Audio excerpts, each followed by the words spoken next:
అందరికీ నమస్కారం. నేను మీ హిమా సుబ్రహ్మణ్యన్. హోమ్ కుకింగ్ తెలుగుకి స్వాగతం.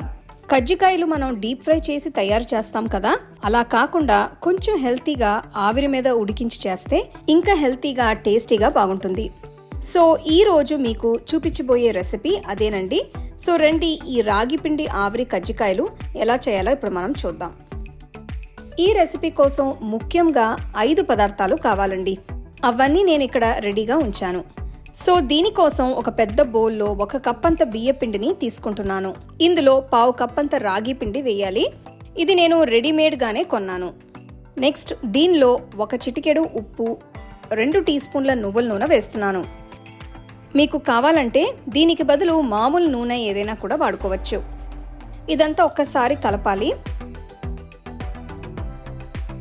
ఇప్పుడు నేను ఇందులో కొద్దిగా వేడి నీళ్లు పోసి మొత్తం మిక్స్ చేస్తున్నాను. ఇదంతా చక్కగా పిండి ముద్దలా తయారవ్వాలంటే ఖచ్చితంగా వేడి నీళ్లు పడాల్సిందే.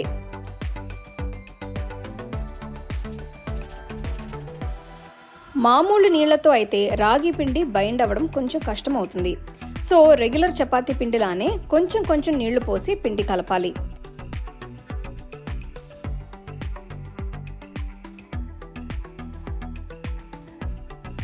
చూస్తున్నారు కదా, ఇదంతా బాగా ముద్దగా అయిన తర్వాత చేతికి కొద్దిగా నూనె రాసుకోవాలి.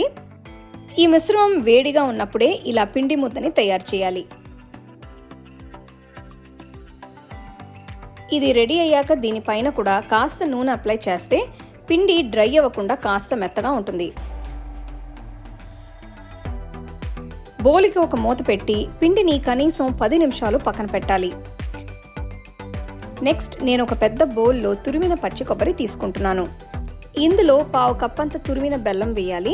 మీకు కావాలంటే బెల్లానికి బదులు బ్రౌన్ షుగర్ కూడా యూస్ చేసుకోవచ్చు, లేదంటే మామూలు పంచదార కూడా వేసుకోవచ్చు.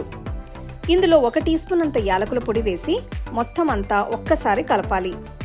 మామూలుగా ఈ మిశ్రమాన్ని ఉడికించి కూడా ఫిల్లింగ్లా యూస్ చేస్తారు. బట్ ఎలానో కజ్జికాయల్ని ఆవిరి మీద ఉడికిస్తాం కాబట్టి నేను ఇక్కడ ఈ మిశ్రమాన్ని పచ్చిగానే ఉంచి కలుపుతున్నాను. ఇలా కూడా టేస్ట్ చాలా బాగుంటుంది. సో ఫిల్లింగ్ తయారైంది కాబట్టి నేను దీన్ని పక్కన పెడుతున్నాను. ఈ రెసిపీ కోసం నేను 1 అరటికాయ తీసుకుంటున్నాను. వీటిలోనే కజ్జికాయల్ని పెట్టి ఆవిరి మీద ఉడికించాలి. ఇది లేకపోతే మీరు మామూలు ఇడ్లీ కుక్కర్లో కూడా పెట్టి ఉడికించుకోవచ్చు. సో ఆకుని ఇలా చిన్న పార్ట్స్గా కట్ చేసి పక్కన పెట్టుకోవాలి. ఇప్పుడు పిండి ముద్దని చిన్న ఉండలుగా చేసి పక్కన పెట్టుకోవాలి.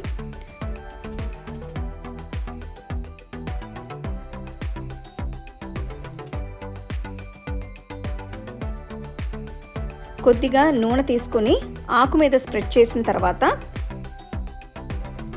ఒక రాగి ఉండని పెట్టి ఇలా ఫ్లాట్గా ఒత్తాలి.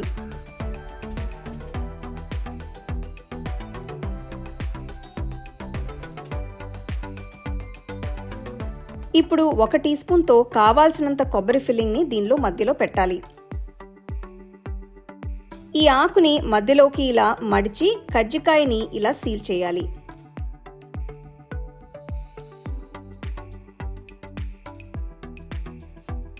చూస్తున్నారు కదా, ఇలా పొట్లంలాగా సెక్యూర్ చేసి ఉంచితే కజ్జికాయలు విడిపోకుండా ఉంటాయి. ఇప్పుడు వీటిని ఆవిరి మీద ఉడికించాలి. ఈ గిన్నెలో నీళ్లు పోసి బాగా మరిగించిన తర్వాత కజ్జికాయలు ఉన్న అరిటాకు పొట్లాన్ని ఒక ట్రే మీద పెట్టి దాని గిన్నెలో పెట్టి మూత పెట్టి కవర్ చేయాలి. ఇప్పుడు కజ్జికాయల్ని కనీసం 1/2 గంట సేపు ఉడికించాలి. 1/2 గంట తర్వాత చూస్తే మీకు రాగి పిండి ఆవిరి కజ్జికాయలు పర్ఫెక్ట్గా రెడీ అయ్యి కనిపిస్తాయి. ఇదొక హెల్తీ స్నాక్ అండి. ఒకేసారి 2-3 కూడా తినేసంత బాగుంటాయి. అలాగే ఇవి తింటే మీకు చాలా ఫిల్లింగ్గా ఉంటుంది. పిల్లలకి రెగ్యులర్గా జంక్ ఫుడ్ బదులు ఎప్పుడైనా ఇలాంటి హెల్తీ స్నాక్స్ చేసిస్తే వాళ్ళు కూడా చాలా ఇష్టంగా తింటారు. సో తప్పకుండా ఈ రెసిపీని ట్రై చేసి చూడండి. అలాగే నా వీడియోస్ అన్నిటినీ మీరు మిస్ అవ్వకుండా చూడాలంటే హోమ్ కుకింగ్ తెలుగు ఛానల్ని లైక్ చేసి, షేర్ చేసి, సబ్స్క్రైబ్ చేయండి.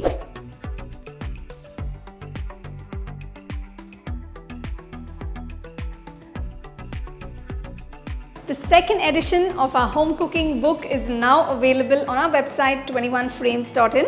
I'll give you the link in the description. You can go and check it out. The book is currently available only in India for now. So you can place your orders on 21frames.in.